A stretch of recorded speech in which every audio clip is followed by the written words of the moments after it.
সরকারি ছুটি থাকায় 1 ডিসেম্বরের বদলে বৃহস্পতিবার বিশ্ব এইডস দিবস পালন করল জেলা স্বাস্থ্য দপ্তর।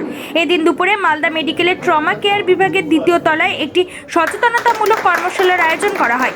উপস্থিত ছিলেন জেলা মুখ্য স্বাস্থ্য আধিকারিক সুদীপ্ত ভাদুরী, উপমুখ্য স্বাস্থ্য আধিকারিক অমিতাভ মণ্ডল, চিকিৎসক গৌতম সরকার সহ অন্যান্যরা। মুখ্য স্বাস্থ্য আধিকারিক জানান, 1 ডিসেম্বর সরকারি ছুটি থাকায় আজ আমরা বিশ্ব এইডস দিবস পালন করছি। আমাদের এবছরের থিম অধিকারের পথে চলুন। সাধারণ মানুষ সহ পড়ুয়াদের সচেতন করতে এ নিয়ে আমরা নানা কর্মসূচি নিয়েছি।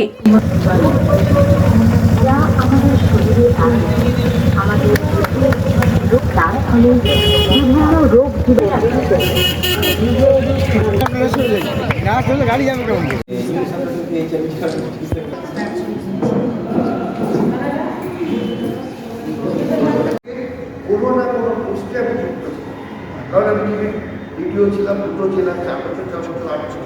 বিগত প্রতি বছরের মতো এই বছরও 1 ডিসেম্বর বিশ্ব এইডস দিবস। তো বিশ্ব এইডস দিবসের দিন আমার মালদা জেলার সমস্ত স্বেচ্ছাসেবী সংগঠনরা এইডস দিবস পালন করেছে।